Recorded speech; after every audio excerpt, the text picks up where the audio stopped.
Kesulitan. Pindah lagi. Pindah lagi. Iya, kita harus bilang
Saudara, tahun 2014 baru saja kita masuki dalam hitungan hari. Nah, bicara soal tahun baru tentu banyak harapan baru juga yang muncul, terutama untuk ibu kota Indonesia, Jakarta. Di luar itu memang masih banyak persoalan yang meliputi Jakarta, salah satunya jika kita bicara soal transportasi umum.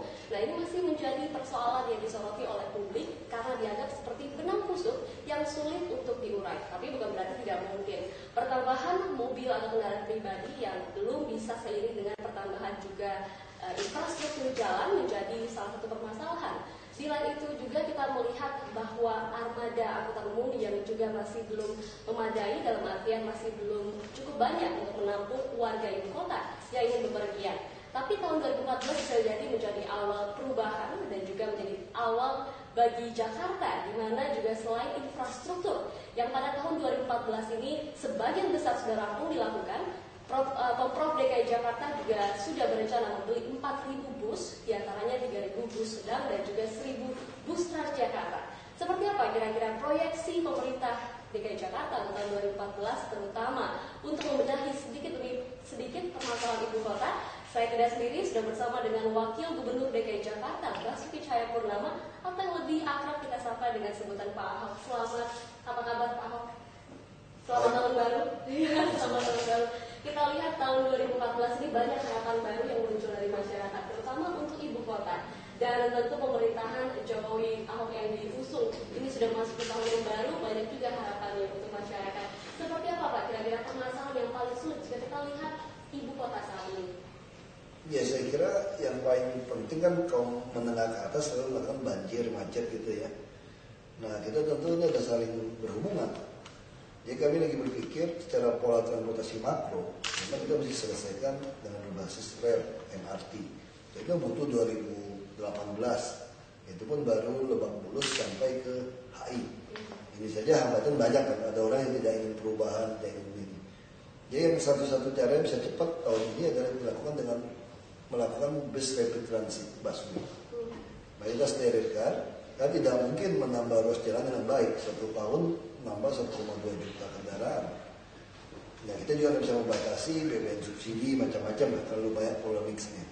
Jadi kami berpikir busnya harus ditambah, bus pariwisata, bus pegawai, semua boleh masuk dalam jalur busway.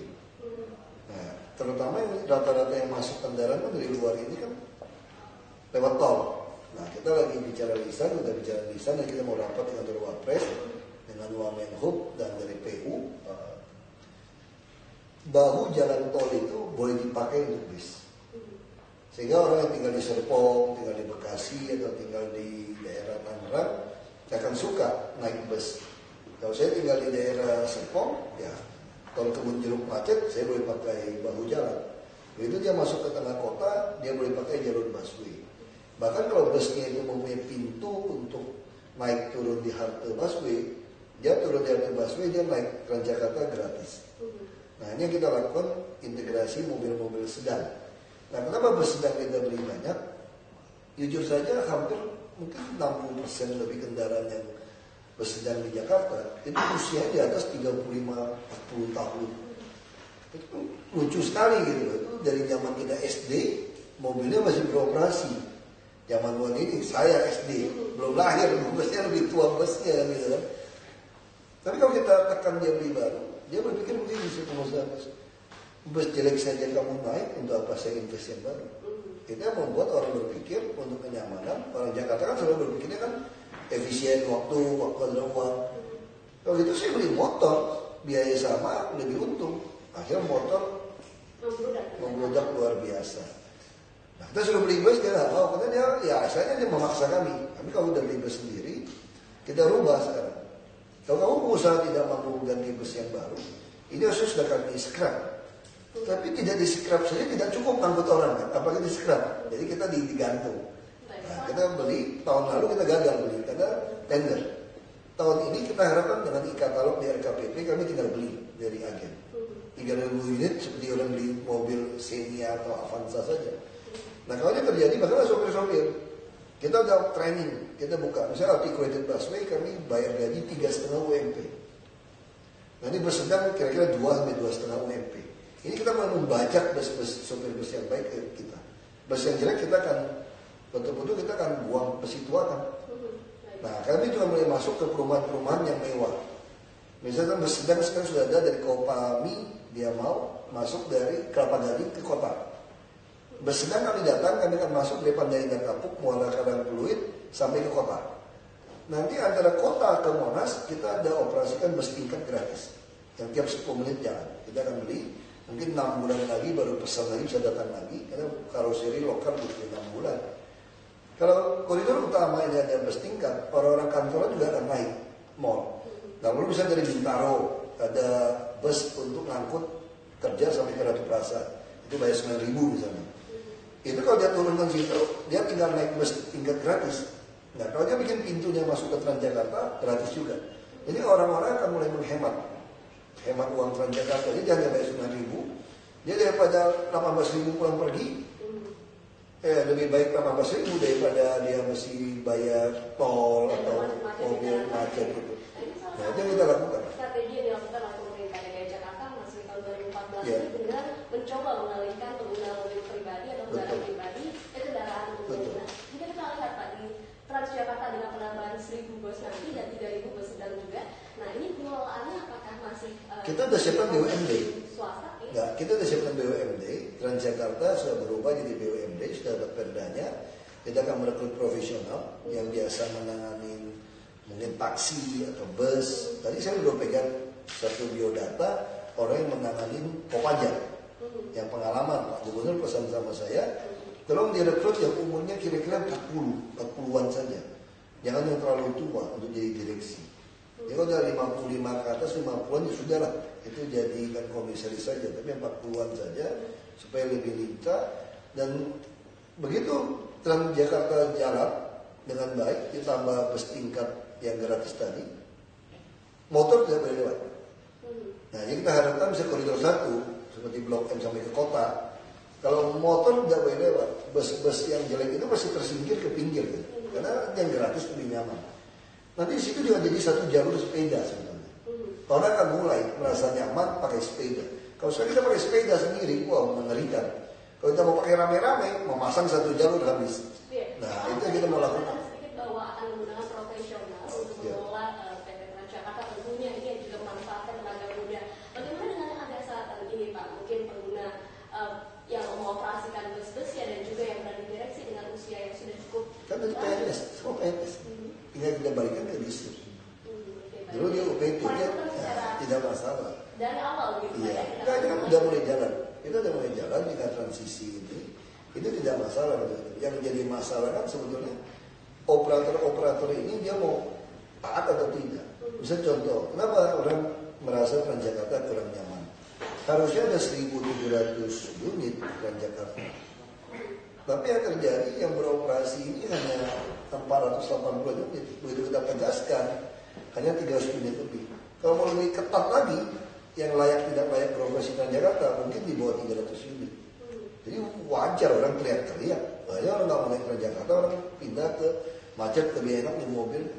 Jadi kalau di Transjakarta steril, bukti betul kita sterilkan, itu naik 60.000 lebih penumpang per hari. Ada salah satu lagi strategi yang sudah Bapak terapkan juga di sepanjang tahun 2013. Salah satunya untuk mengurai titik kemacetan, salah satu di Semanggi adalah dengan menutup beberapa pintu tol. Evaluasi sejauh ini bagaimana Pak? Apakah sudah berhasil mengurangi sedikit Jadi gini, kemacetan? begitu kita tutup, ada efek tempat lain. Nah, jadi kita ada evaluasi. Sebetulnya Jakarta ini kuncinya memang di koridor 1, Blok M sampai ke kota, terus ada Kuningan, terus ada Gatot Subroto. Nah, ini kunci. Nah, ini caranya gimana? Kita harus kurangin volume kendaraan masuk ke wilayah ini, karena ini membuat kekunci. Nah, disitulah kami akan mengoperasikan bus-bus gratis kami, supaya orang bisa mulai berpikir untuk apa pakai mobil gitu. Saya lebih baik naik bus.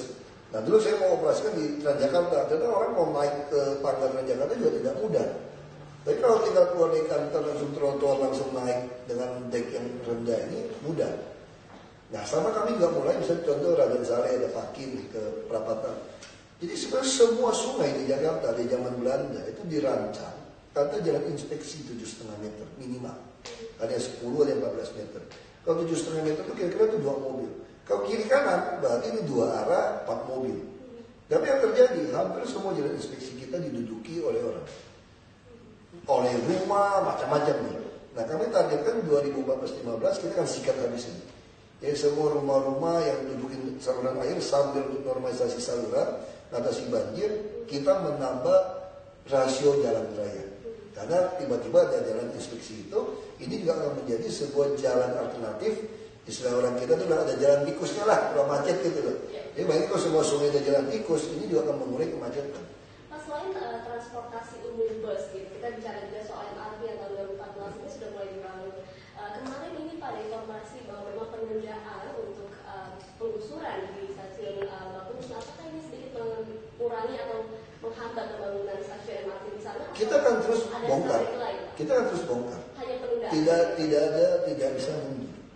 Karena sekarang kita mulai kan dari Lebak Bulus ke Bundaran HI.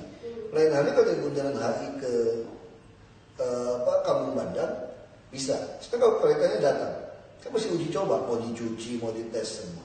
Ini di mana markasnya? Ya harus dibuat di Lebak Bulus, termasuk stadion pun kami akan bongkar. Dan para pedagang sudah kita suratin dari tahun 2011. Ini persoalan para calo, mungkin ormas-ormas yang berkepentingan itu yang merasa rezekinya hilang. Ya tidak bisa dihindari gitu. Cepat atau lambat berarti akan Ya, tetap dulu di bandara juga kalau kita beli tiket banyak calo, setelah dibuat kereta api juga begitu. Begitu dibuat lebih modern, ya pasti harus hilang. Ya, secara pertama harus hilang. Kita tidak bisa mentoleransi kepentingan sekelompok orang untuk mengganggu seluruh kepentingan orang banyak gitu. Ini sedang berjalan progresif dari MRT, kemudian juga bus Transjakarta dan juga angkutan umum lainnya. Ada strategi tahun 2014 ini Pak yang akan dilaksanakan dalam waktu dekat oleh Pemprov DKI soal transportasi Jakarta ini Pak. Itu tadi pembelian busnya harus cepat dengan e-katalog. Supaya tidak ada tender-tender di sangga-sangga aja 1 tahun tidak datang busnya. Segera mungkin. Termasuk pelatihan sopir, termasuk kita kerjasama dengan polisi mulai menindak orang-orang yang melanggar. Jakarta itu terlalu banyak ngetem sembarangan, tidak pakai helm motor, termasuk dudukin jalur busway. Kita pasang kamera-kamera, nanti kita foto, dan bukti foto itu dia bisa lakukan tilang. Bahkan kita mau sampai ke pemblokiran STNK. Baik. Pak Ahok, kita lihat juga salah satu permasalahan Jakarta juga kalau sudah masuki tahun baru, awal penghujung tahun Januari, Februari ini adalah curah hujan yang tinggi. Dan seperti yang kita tahu juga bahwa setiap curah hujan yang tinggi, beberapa daerah di Jakarta ini mulai terendam banjir. Walaupun antisipasi dari pemerintah sudah dilakukan dengan membangun Waduk Priario ini, Waduk Pluit, juga Waduk Sunter sudah mulai dikerjakan. Apakah antisipasinya cukup kuat Pak untuk tahun ini 2014 di mana musim penghujannya sudah mulai melanda lagi di Tidak cukup kuat. Karena hampir semua rop utara itu belum siap. Dan kenapa banjir? Kita kerusuhan itu di rumah-rumah kumuh itu yang penyebab banjir. Misalnya contoh, kita sudah membuat turap pinggiran sungai tinggi. Tiba-tiba pinggiran jalan inspeksi dibuatlah rumah-rumah liar. Dan dipasangin PLN listrik lagi, lucu nih. Lengkap listrik, PAM, ada Telkom. mempersulit penggusuran gitu ya Pak. Begitu turun hujan, ini si PLN lebih tinggi. Akhirnya nggak mau turun ke sungai kan? Dibobok dari mereka semua. Udah dibobok, begitu ini lagi pasang, masuk. Nah, mereka nggak beda di situ. Sunter semua sama. Jadi hampir semua si PLN kita tuh bolong-bolong. Siapa yang bolongin? Penghuni-penghuni ini. Nah, kenapa? Tidak pernah kita tuntut masuk penjara. Nah, kita mau minta bantuan kepolisian yang model-model ini harus kita tuntut. Tapi kalau udah 20 tahun bagaimana? Berarti dengan kata lain Pak, tahun 2014 kita harus mempersiapkan diri untuk menghadapi musim penghujan ini Pak ya masih. Ya berdoa saja karena semua sungai kita bolong-bolong nih. Nah kalau bicara soal renovasi ini Pak, ada satu juga info di Kemiringan Tanggul Banjir Kanal Barat di hari ini yang belum terrealisasi Pak renovasinya ini karena Kan pusat, itu perusahaan dari pusat. Terus juga orang tumpuk-tumpukin. Itu ada beton-beton milik perumahan.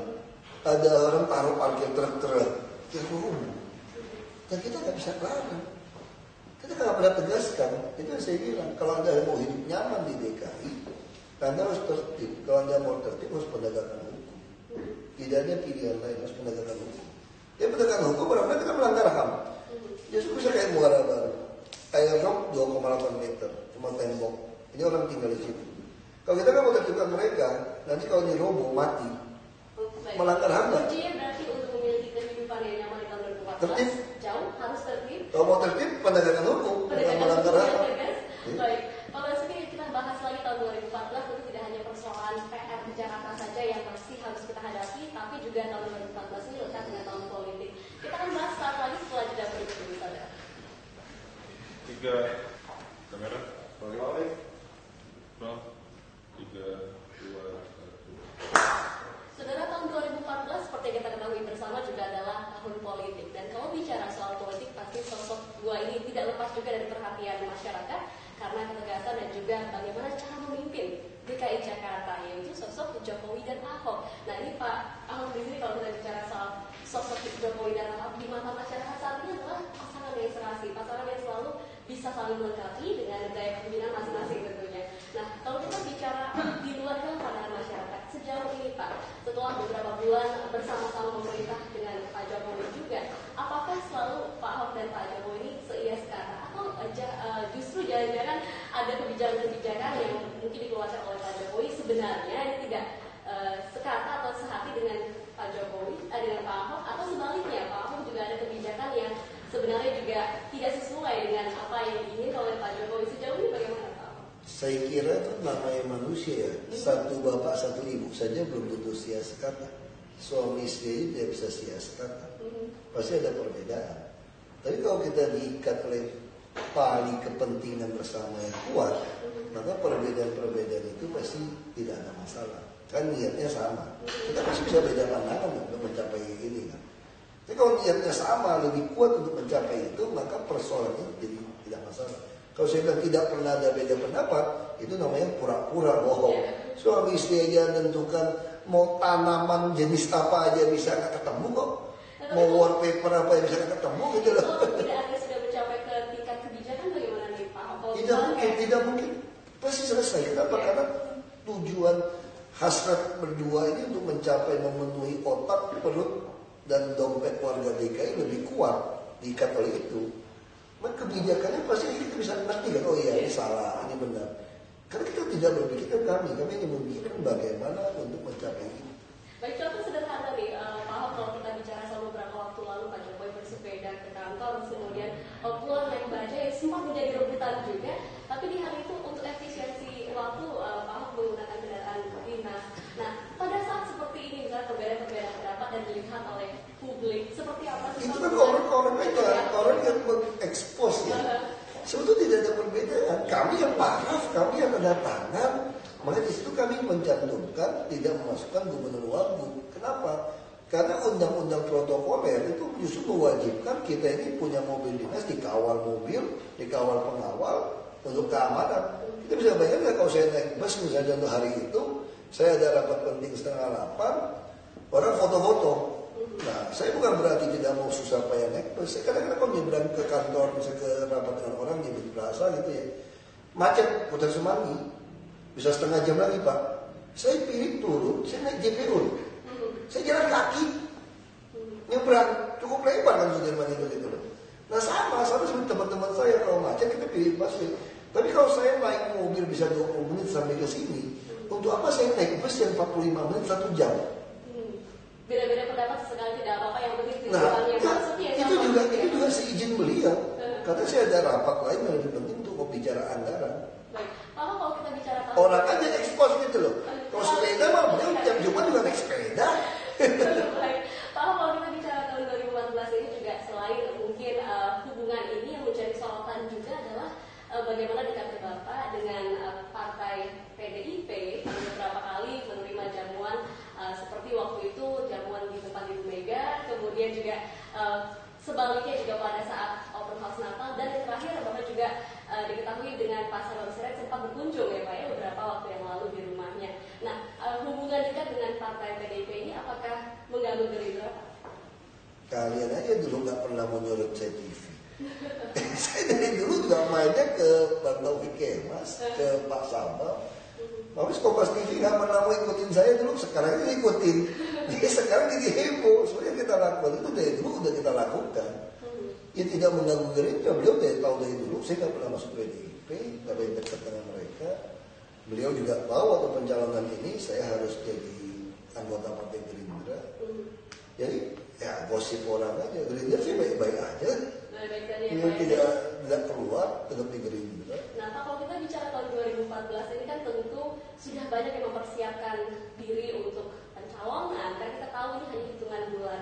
Nah, apakah mungkin sudah dalam beberapa kali pertemuan dengan baik pemimpin-pemimpin atau juga petinggi-petinggi di beberapa partai sudah sempat ada nih Pak pernyataan untuk misalnya Pak Jokowi maju sebagai presiden, dan kemudian apakah Bapak bersiap untuk memimpin DKI Jakarta atau bahkan mendampingi Pak Jokowi untuk memimpin Indonesia? Sudah percakapan Pak? Kita tidak pernah bicarakan itu ya. Kalau soal siap untuk DKI, saya kira kita satu paket ya, harus siap orang politik, kata Pak Taufik Kemas. Maka harus siap berkantor di Merdeka Utara. Kalau kamu tidak siap berkantor di Merdeka Utara, ya sama aja kalau ditanya, siap nggak jadi pemret? Oh nggak siap, masa wartawan nggak siap jadi pemret, kan lucu gitu loh. Nah itu jadi sama seperti itu. Nah jadi tidak ada kata tidak siap, kan sekali kan partai kan yang memutuskan. Baik, jadi dalam persiapan ini tinggal beberapa bulan lagi ya Pak. Kami tidak pernah pikirkan siap dulu. Kami hanya pikirkan bagaimana kami waktu masuk ke DKI kan APBD kan 41 triliun. Lalu sekarang kami akan diketok palu kemungkinan itu 72 triliun. Nah tahun lalu penyerapan anggaran hanya 42 triliun. Nah kalau penyerapan anggaran lebih baik, berarti kami itu ada tambahan 30 triliun. Jadi itu luar biasa duitnya. Nah kami harus manfaatkan ini bagaimana segera bisa mengatasi persoalan macet dan banjir di DKI. Karena kalau dihitung dari hitungan teori dari tahun 98, 2014 ini harusnya macet total. Nah pertambahan kendaraan hitungannya gitu loh. Nah kami harus cari akal bagaimana caranya supaya tidak terjadi macet total. Salah satu solusi adalah memberikan bus tingkat gratis yang jalan di pinggir, yang deknya rendah, untuk tiap 10 menit jalan dan mengurangi kemacetan ini supaya pusat ini tidak terkunci. Nah karena kamu harus beli, kita harus bikin yang e-katalog. Lalu kamu harus membangun, membeli tanah banyak, membangun banyak rusun supaya orang-orang yang kami singkirkan untuk jalan alternatif normalisasi sungai inspeksi itu, jalan inspeksi itu bisa dapat rumah. Baik, ini adalah visi-visi Pak Ahok juga untuk mendampingi Pak Jokowi dalam pemerintahan ini untuk membuat Jakarta yang lebih baik, tentunya untuk mewujudkan Indonesia juga yang lebih baik. Salah satu yang juga menjadi sorotan Bapak sebagai pemimpin yang bisa menjadi teladan. Nah Pak, bicara soal itu tahun 2014 ini Pak, bagaimana Pak? Ada dukungan-dukungan khusus Pak untuk 2014 ini mempersiapkan mungkin nanti jika Pak Jokowi diusung oleh partai untuk naik sebagai RI 1. Lalu Pak Basuki untuk menduduki DKI Jakarta, apakah ada perubahan strategi pada kepemimpinan kira-kira mendapat visi misi? Saya kira sama saja ya, itu udah ikutin beliau, tinggal meneruskan saja. Dan mana pun lebih enak. Nah, saya tidak tahu yang terpilih presiden Pak Jokowi atau Pak Prabowo, saya tidak tahu ya.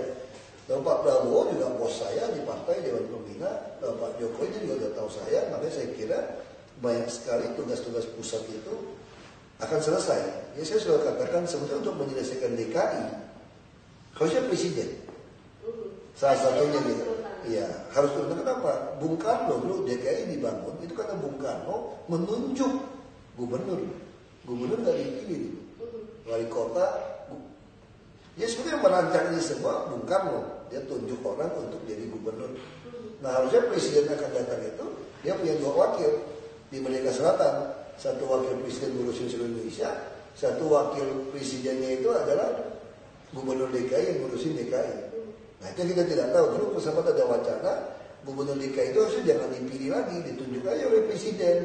Karena itu ada erat hubungannya untuk bereskan ini. Nah kita tidak tahu. Baik, terakhir Pak Wisnu untuk pembicaraan kita, harapannya untuk tahun 2014 ini baik dari sisi siapa yang nanti akan memimpin Indonesia, membawa perubahan apa untuk Indonesia dan terutama untuk ibu kotanya Jakarta. Silakan Mas. Ya harapan saya itu kita harus berani memutuskan subsidi mana yang tepat. Jadi jangan salah subsidi. Presiden akan datang harusnya untuk ibu kota itu tidak ada subsidi untuk kendaraan pribadi. Jadi kalau kamu tidak ada uang naik bus kira-kira gitu kan. Jadi jangan, silakan Anda mau beli mobil murah tapi jangan memakai BBM subsidi kami. Terus gas harusnya untuk perkotaan. Semua jalur pipa gas harus dibangun. Belanda saja melakukan itu. Dan tekanan gas, perusahaan-perusahaan gas jangan munafik dan jangan korup, jangan curang. Kalau ada swasta membangun PLTU dengan gas, jangan tekanannya mesti disuap untuk menaikkan tekanan. Itu membuat orang marah kan.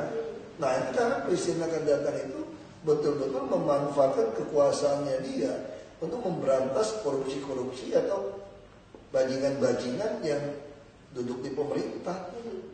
Pemberantasan korupsi, kemudian juga tentunya kepemimpinan yang tegas yang diharapkan di tahun 2014. Penegakan hukum. Penegakan hukum. Karena presiden kita tuh lebih berkuasa daripada presiden Amerika. Anda mau menentukan Kapolri presiden, jaksa presiden. Ya kan, Mendagri bisa memutuskan semua APBD seluruh Indonesia. Menteri Keuangan presiden.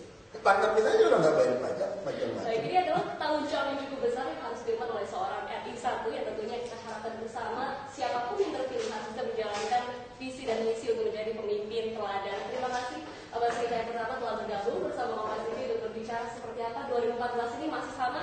Permasalahan harus dapat diatasi atas kita masyarakat bisa tertib dan tentu juga bisa mendukung program pemerintah yang ada saat ini.